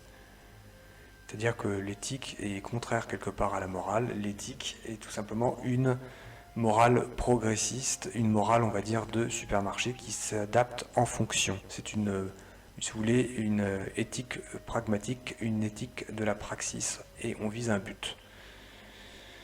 On entrevoit le lien ténu entre les idéologies communistes maçonniques du XVIIIe siècle et celles de l'Allemagne hitlérienne. Il s'agit d'une même idéologie présentée de trois manières différentes. C'est une idéologie, on va dire, liquide, qui épouse toutes les formes. Le même personnage qui occupe un poste très important dans l'administration gouvernementale américaine poursuit. Nous pouvons apprendre beaucoup de la dévotion des communistes Les marxistes ont par nécessité pragmatique épuré plus de 90 millions de gens dans la poursuite de la mission la plus noble de l'homme, c'est-à-dire la paix mondiale. Ce qu'on appelle le constructivisme. Quand on entend cela enseigner à l'élite des corps de la police et de l'armée multinationale, on imagine jusqu'où ces gens sont capables d'aller pour imposer le nouvel ordre mondial. C'est-à-dire que la bonté, la sincérité et l'honnêteté ne suffisent pas. Voilà. Seule la vérité et l'amour, c'est ce qui compte. La bonté, l'honnêteté et la sincérité ne suffisent pas. Quelle personne intelligente pourrait appeler immoral quelques moyens utilisés pour parvenir au plus important des buts ? Il n'y a rien d'immoral d'éliminer des gens si on le fait au nom d'une paix mondiale. Dans nos grands manifestes humanistes signés en 1963 et 1973, nous appliquons nos principes moraux qui sont les mêmes que les principes marxistes, mais mis de l'avant de manière beaucoup plus concrète. Voici un bref sommaire de nos croyances sur l'éthique et la vérité. L'éthique, les valeurs morales, tirent leur source de l'expérience humaine, donc du pragmatisme. C'est une éthique de situation. L'éthique est autonome et situationnelle, ne nécessitant aucune sanction idéologique ou théologique. Nier ceci équivaut à nier la base même de la vie. C'est-à-dire que l'éthique est une morale de l'instant, une morale en évolution constante et permanente. Ce qui était vrai hier ne l'est plus. Aujourd'hui, on fait progresser la société toujours dans un sens. Voilà, il faut donc réaliser le bonheur de l'humanité malgré elle. Ce sont exactement les mêmes définitions que l'on trouve dans les textes de Weishaupt de 1740, fondateur des Illuminés de Bavière et travaillant pour Rothschild, ainsi que dans les revues du Grand Orient de France, sous la coupe des Illuminés de Bavière. Nous vivons une... Donc alors, ça, c'est dans les revues du Grand Orient de France et dans les textes de Weishaupt.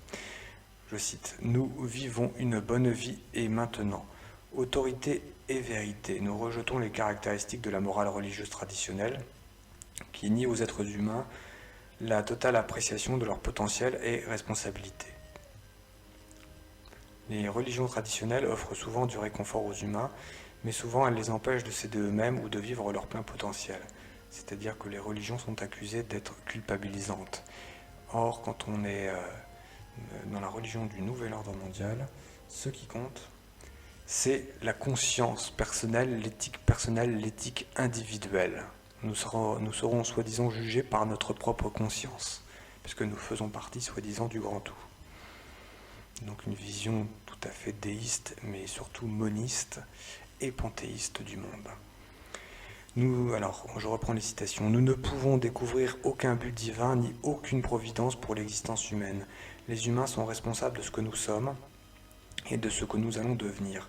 Aucun Dieu ne va nous sauver, nous devons nous sauver nous-mêmes. » On comprend pourquoi les initiés ont choisi les États-Unis.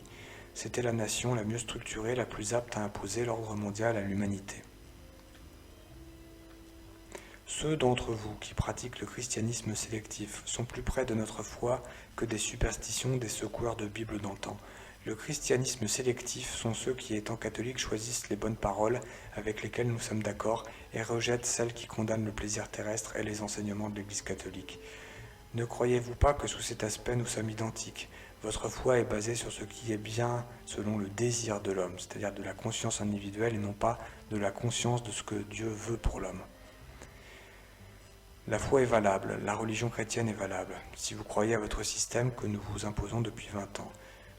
Si vous ne nous combattez pas, c'est que vous croyez à nos valeurs parce qu'il n'existe aucun milieu.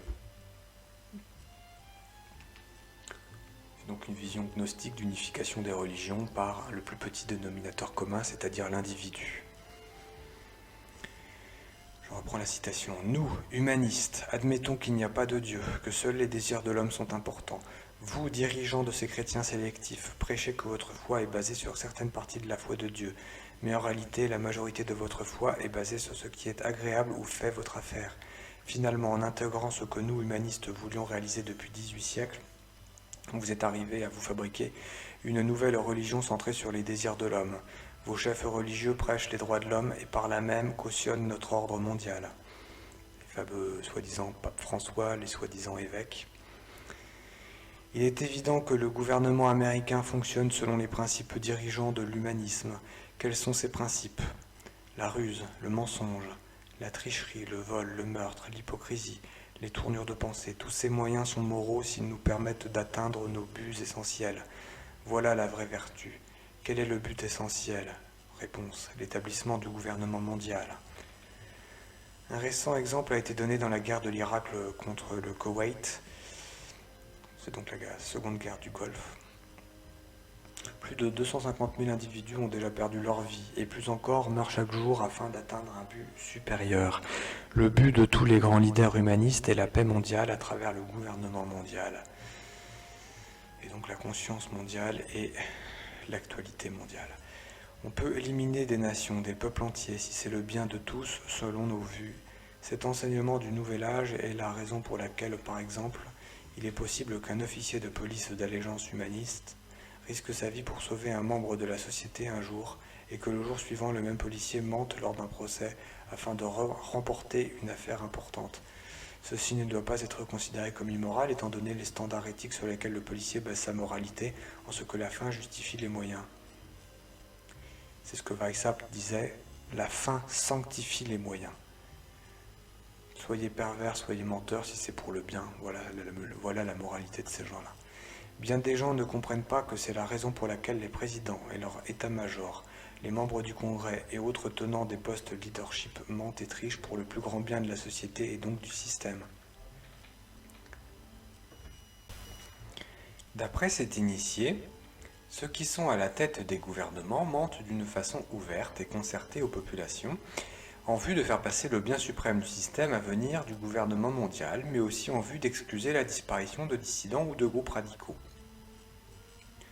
Il existe en effet une différence entre les nouvelles données par les médias et ce qui se passe réellement dans les coulisses. Les versions rapportées officiellement ont été pensées, structurées, afin de nous donner une apparence de la réalité qui n'est jamais la réalité, par une manipulation aussi ouverte de l'information nationale et internationale, on réussit à justifier la disparition d'un individu ou d'un groupe d'individus en les faisant passer pour des radicaux, des terroristes, alors que très souvent le seul danger que représentent ces personnes est uniquement en fonction de leur impact sur les populations par rapport à ce que ces gens veulent imposer comme nouvel ordre mondial. Vous êtes conscient que la grande majorité des Américains ne cherchent que la paix et la sécurité. Ils ne se rendent même pas compte qu'ils ont virtuellement fait de leur gouvernement un nouveau Dieu vers qui ils se tournent pour subvenir à leurs besoins. Nos leaders du nouvel âge et nous, leurs soldats, leurs bras et jambes, c'est-à-dire les policiers et les militaires, nous tenons prêts à donner aux masses ce pourquoi ils prient. Notre rôle à l'intérieur du système judiciaire d'aujourd'hui est de protéger le plan du système de la mise sur pied du gouvernement mondial et de punir ceux que nos leaders identifient comme les ennemis du système. Ainsi a-t-on transformé le droit et la culpabilité. L'homme qui combattra pour la vérité sera considéré comme un ennemi à détruire. La conspiration de l'âge du Verseau et du gouvernement mondial apparaît comme l'établissement d'une dictature à l'échelle mondiale dont l'idéologie est basée sur l'humanisme et l'antichristianisme. Dans une dictature semblable, l'individu qui, au nom de ses principes religieux, de sa conscience ou de sa foi, s'opposerait au complot contre l'homme et Dieu sera considéré et identifié comme étant un criminel. On retrouve là ce qui se passait il y a 2000 ans sous l'Empire romain. C'est le même schéma. Et criminel, celui qui s'élève contre l'idéologie gouvernementale établie pour la majorité des gens. Qui étaient ces criminels il y a 2000 ans? C'étaient les chrétiens. Qui étaient les ennemis sous le régime communiste? Les chrétiens. Cette fois-ci, le cadre change et devient international. Tout comme nos collègues soviétiques sous l'éthique de situation de notre nouvel ordre humaniste, nous ne sommes pas limités dans les méthodes que nous pouvons appliquer pour gagner. Nous pouvons procéder à pacifier et sécuriser les masses, donc se débarrasser de tous ceux qui vont représenter un danger pour l'instauration de ce nouvel ordre. Si certains d'entre vous sont encore surpris par ceci, c'est que vous n'avez pas encore compris ce que j'essaie d'expliquer. Vous n'avez pas non plus compris ce que vos enfants ont si bien appris à travers 20 ans de système d'éducation de notre gouvernement. Nous vivons l'ère où les hommes ont placé leur conscience dans le gouvernement au lieu de quelques superstitions appelées divins ou Dieu. Ce sont les anciennes morales religieuses qui ont causé tous nos problèmes. Un nouvel âge appelle un nouveau système de croyance, un nouveau code moral, une nouvelle religion. Il est agréable de voir presque toutes les religions du monde se regrouper gentiment et unies en se préparant à servir le nouvel ordre mondial. Je voudrais vous présenter le docteur Sidney Simon, un homme très efficace qui mérite une grande reconnaissance pour son travail de rééducation de l'humanité. Il parle simplement et ce qu'il dit est sans équivoque.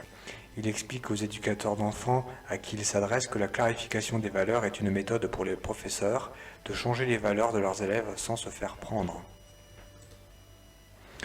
Cela veut dire que sous des nouveaux déguisements, sous un nouveau dialogue, on enseigne de nouvelles valeurs sans que les enfants et les parents s'en rendent compte, et sans que les éducateurs puissent être accusés de quoi que ce soit. Le résultat est garanti, un affrontement entre les enfants et les parents. Donc la clarification des valeurs est un autre terme pour éthique de situation. L'enseignement doit faire comprendre que l'important n'est pas les valeurs que l'on choisit, mais de les choisir librement par vous-même sans pression des parents, prêtres, amis ou sociétés religieuses. La vérité est personnelle et toute relative. Les architectes du programme d'enseignement du nouvel humanisme dans les écoles du gouvernement doivent être remerciés pour avoir remodelé les valeurs de ces futures générations.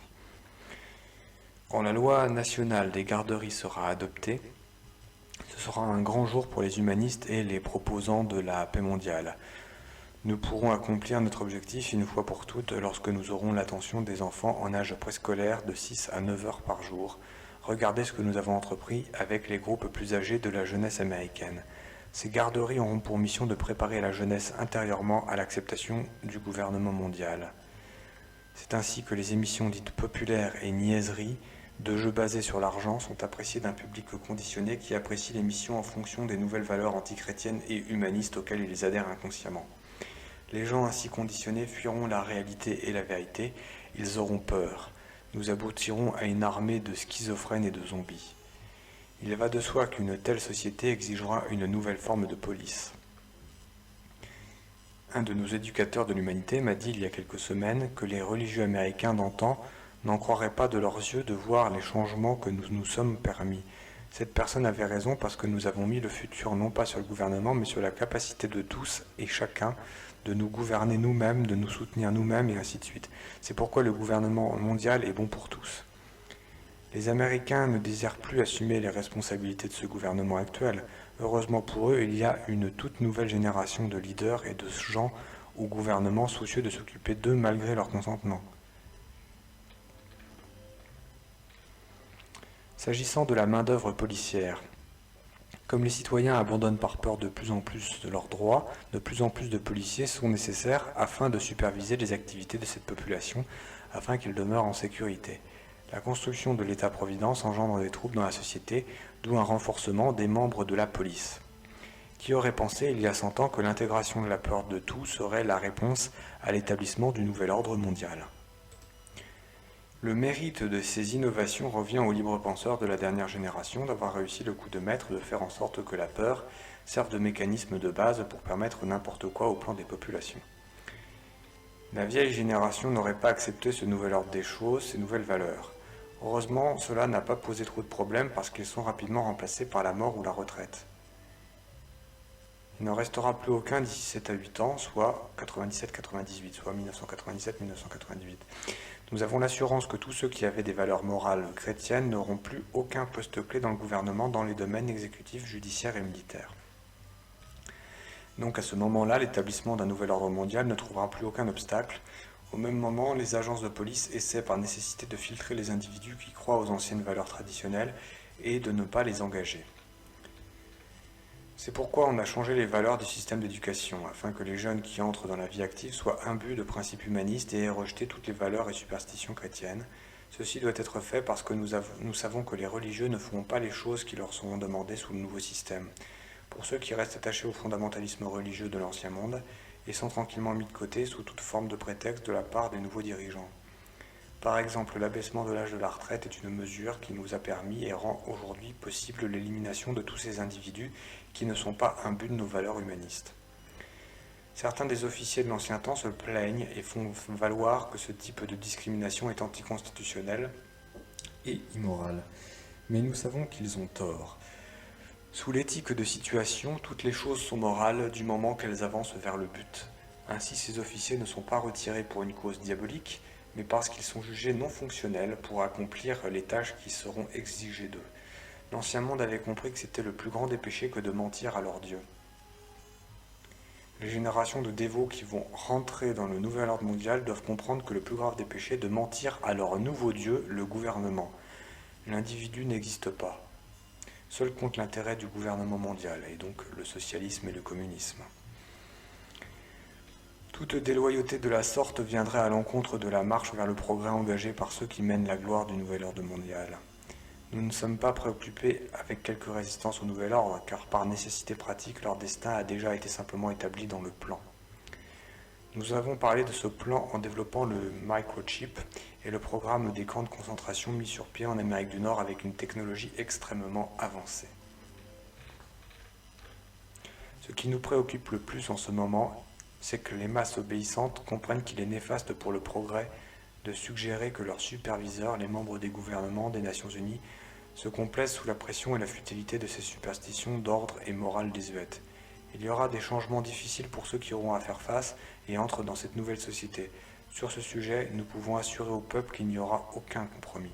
Merci de m'avoir écouté, que la bénédiction du nouvel ordre mondial vienne rapidement sur vous. Alors là maintenant c'était la fin de cette conférence de ce mondialiste.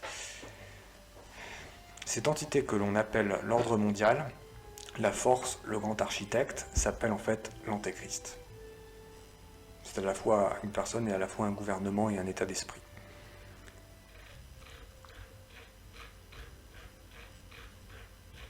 Conclusion de Serge Monast.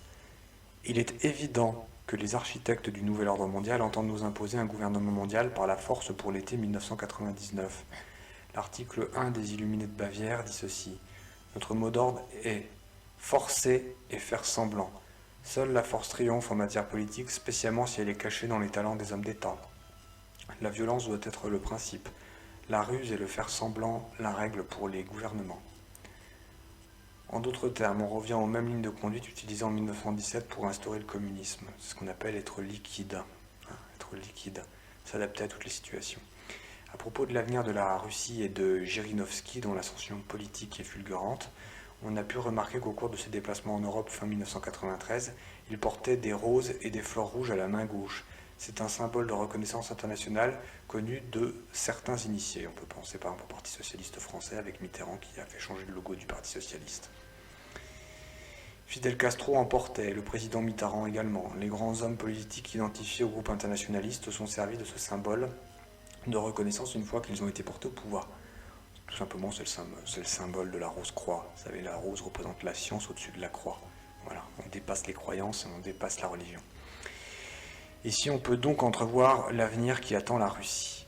Cette force nationale soumise à l'ONU se constitue au même moment où apparaissent les conséquences d'une crise économique sans précédent. Les problèmes sociaux vont augmenter, les coupes budgétaires vont étrangler les peuples, les gouvernements vont se voir dans l'incapacité d'apporter la moindre solution parce que celles-ci sont rejetées par le FMI. Les sociétés vont se retrouver dans un état de crise politique, sociale, et les avoirs des peuples vont disparaître dans une crise financière terrible qui commencera au Japon, peut-être par un tremblement de terre aux conséquences incalculables. Dans un tel contexte, il est prévu que les peuples se tournent vers les Nations Unies. Cet appel serait le prétexte pour établir le gouvernement mondial. C'est précisément à ce moment propice où les peuples seront mis à genoux malgré eux que tout le mécanisme de la haute technologie et du microchip biologique d'identification internationale serait imposé. Avant, tout doit être prêt de manière à ce que les gens l'acceptent pour la sécurité, la stabilité et pour la paix, d'où le chaos qui prend forme. Mais l'homme exerce sa liberté dans la liberté de Dieu. Aussi, cher lecteur, ayez l'assurance que ce système apparemment parfait ne se réalisera pas aux dates prévues. L'étude relative aux prophéties y répondra. Nous vivons déjà visiblement les manipulations du pouvoir occulte. Elles aboutiront aux guerres civiles, à la Troisième Guerre mondiale, selon le plan que je vous ai exposé. Mais Dieu interviendra souverainement et les héros de l'ordre mondial seront châtiés, même s'ils se sont réfugiés en Australie, persuadés d'être à l'abri du conflit qu'ils ont allumé depuis 1991 au Golfe Persique. Donc voilà, c'était la conclusion de Serge Monast. Et ensuite, il y a une annexe sur la micropuce et la marque de la bête par le docteur Carl Sanders, que je vais vous lire, qui est relativement courte.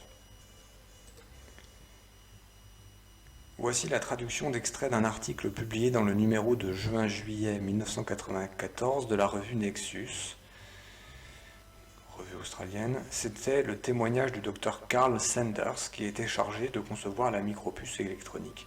Le docteur Sanders est un ingénieur électronicien, inventeur et expert, conseiller auprès de nombreuses organisations gouvernementales et de compagnies telles que IBM, General Electric, Honeywell et Teledyne. Alors voilà, on va citer le type. J'ai consacré 32 années de ma vie dans la conception électronique, concevant des micropuces dans le domaine biomédical.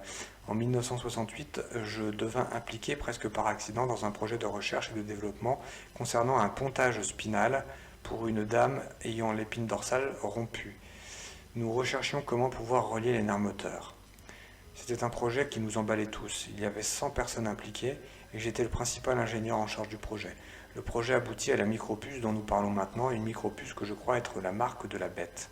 Cette micropuce est rechargée par les changements de température du corps humain. Évidemment, vous ne pouvez pas aller à l'intérieur de votre corps et changer vos piles de temps en temps. Alors la micropuce a un circuit de rechargement qui fonctionne selon les changements de température du corps. Plus d'1,5 million de dollars furent dépensés pour trouver les deux endroits sur le corps humain où la température change le plus rapidement. Le front, premier choix, tout juste en bas de la naissance des cheveux, et le revers de la main, position de rechange. Travaillant sur cette micropuce, nous n'avions aucune idée qu'elle deviendrait un moyen d'identifier les gens. Nous considérions ce projet comme étant une chose très humanitaire. Notre équipe était composée de gens provenant de l'université de San José, des compagnies Motorola, General Electric, du centre médical de Boston. En fait, c'était tout un groupe de compétences. Comme le projet de micropuce commençait à évoluer, vint un temps où on nous dit que les pontages à la colonne vertébrale étaient une chose qui ne rapportait pas assez financièrement pour qu'on s'en occupe et qu'on devait donc considérer d'autres utilisations pour cette puce. Nous avions remarqué que la fréquence de la micropuce avait un grand effet sur le comportement humain et on orienta alors nos recherches sur la possibilité de modifier le comportement humain avec la micropuce. Le projet se transforma presque en acupuncture électronique parce qu'il résulta à installer une micropuce qui émettait un signal qui affectait certaines parties du cerveau. On démontra qu'on pouvait provoquer des changements de comportement avec cette micropuce. Un de ces projets sur le comportement fut appelé le projet Phoenix, concernant les vétérans de la guerre du Vietnam. Nous avions une micropuce que nous appelions la micropuce Rambo. Cette micropuce pouvait causer un flux supplémentaire d'adrénaline. Il y a 250 000 pièces dans la micropuce, y compris une petite pile au lithium. Je me suis battu contre l'usage du lithium en tant que source d'énergie pour ces piles dans le corps humain, mais la NASA se servait beaucoup de lithium en ce temps-là. C'était la chose en vogue. J'ai demandé à un docteur du centre médical quel effet cette concentration de lithium dans le corps humain pouvait avoir si la micropuce se brisait. Il me répondit que cela produirait une grave plaie douloureuse et remplie de pus. J'étais présent à une réunion où la question suivante fut posée. Comment pouvez-vous contrôler un peuple si vous ne pouvez pas les identifier ? Des gens comme Henry Kissinger et des personnes de la CIA assistaient à ces réunions. Comme nous développions la micropuce et que la question principale était de se servir de cette micropuce comme carte d'identité ou moyen d'établir l'identité des gens, plusieurs choses nous furent demandées. On voulait que soit compris sur la micropuce le nom et le visage de la personne, son numéro de sécurité sociale, incluant les codes internationaux, ses empreintes digitales, sa description physique, la généalogie de sa famille, son adresse, son occupation, des informations concernant ses rapports d'impôts et son dossier criminel. J'ai assisté à 17 réunions à travers le monde, à Bruxelles, au Luxembourg, etc., où ces sujets furent discutés dans l'esprit d'un gouvernement mondial et d'une monnaie mondiale. Il existe présentement des projets de loi devant le Congrès américain qui permettront d'injecter la micropuce à votre enfant dès sa naissance pour des fins d'identification. Le président des États-Unis, selon l'article 100 de la loi sur le contrôle de l'immigration de 1986, a le pouvoir de décider toute forme d'identification qu'il juge nécessaire, que ce soit une marque invisible tatouée ou une micropuce insérée sous la peau. Alors je pense que vous devez regarder les faits en face, les amis. Cette micropuce ou la marque de la bête n'est pas quelque chose qui vient d'apparaître tout d'un coup, ça fait des années que c'est en préparation. Docteur Carl Sanders. Nous ne sommes donc pas très loin du carnet de santé à puce. Citation de l'Apocalypse, chapitre 13, versets 15 à 17. La bête qu'à tous, petits et grands, riches et pauvres, libres et esclaves, ont mis une marque sur la main droite ou sur le front, et que nul ne put acheter ou vendre s'il n'avait pas la marque du nom de la bête ou le nombre de son nom. Fin de la lecture du PDF. Je vous remercie.